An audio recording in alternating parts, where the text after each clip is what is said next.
All right, welcome back. So, that one I did not end. That was not on me. So, y'all saw that. I'm not exactly certain what it wanted to cut out. To me, that's a sign because I was just saying to choose to walk the path of light and allow ourselves to be divinely covered and protected, and we are, right? But I was just about to say, point out the importance of that and like where some of us may be at or what could be the gig and the gag going on right now. Essentially, like potentially remaining in the darkness. Because remember how I said sometimes we got to remember, sometimes there are times where we got to bring the light and we can go with the light, and there's other times where we got to generate, right? This one allows us to even walk with more light. If we choose to enter into perhaps this dungeon, it's like, do we even need to go up in there?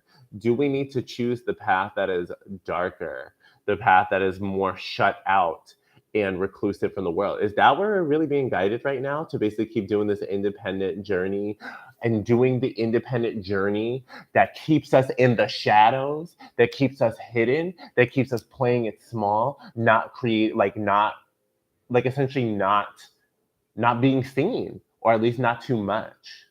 It's kind of like, oh, okay, well, I know I can go through this way. It's a little bit more quieter. Like, I don't want to draw any negative attention or any judgment, or I don't want to look dumb, or I don't need too much, blah, blah, blah, like that kind of stuff. No. And for some, it's like, and I'm trying to find the right words from spirit that are both like loving and sweet, while and still giving it real and raw. Um, I'm feeling like some of them are saying stop choosing darkness. Like for some of us, it's like, oh, it's an invitation to be like, stop choosing the difficult path. Stop choosing the hard way. Or if it's not that, it's like, why? Okay, here's the question. Why keep choosing pathways that require the most effort, the most proving of oneself, the most adversity, the most difficulty, the most challenge, the most independent, the most unsupported? Why? Why keep choosing that? Do you want to keep choosing that?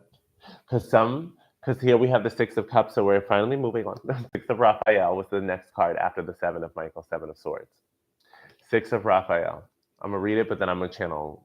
So embrace your inner child, new friends or rekindled relationships, children or childhood. Embrace your inner child, absolutely, and bring in the joy. Children or childhood, this is the past life, this is the cycle. Some of this is generational or intergenerational, what we've been dealing with, especially with the past life cards that we did in the very, very beginning.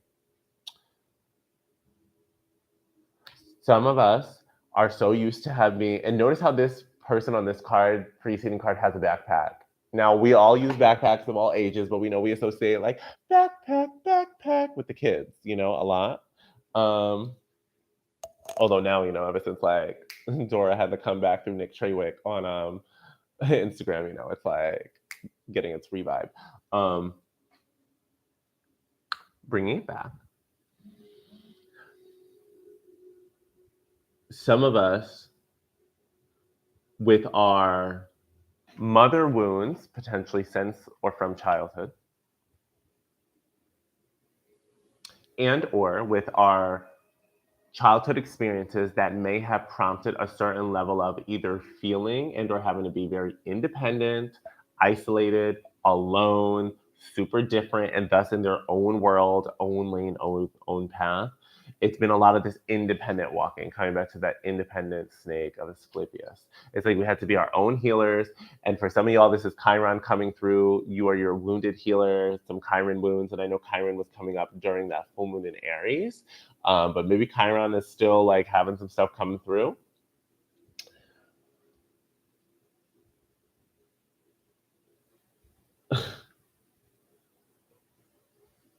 Our past does not have to dictate our future, in the sense that our past experiences do not have to keep being the same repeating ones, albeit with new faces or players for the rest of our lives and in our future.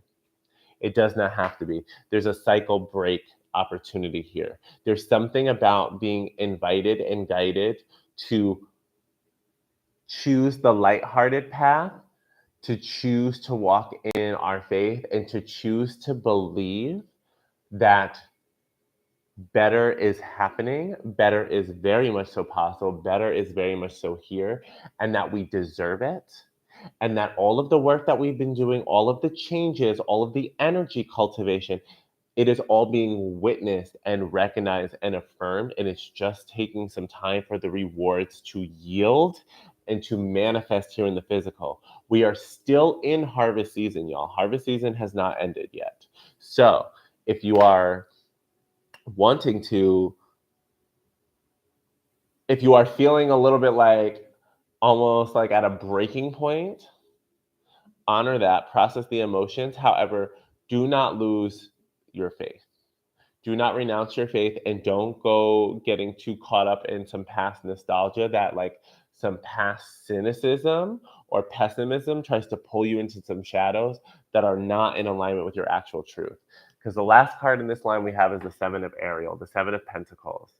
A lot of this time when I see the Seven of Pentacles in other decks, I usually think about a character on the card who's looking out at their garden or field or what have you.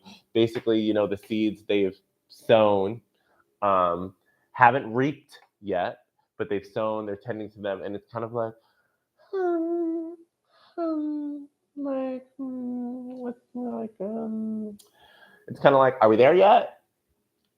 Did they grow yet? Are we done yet? Like, they come in when they come in. Like,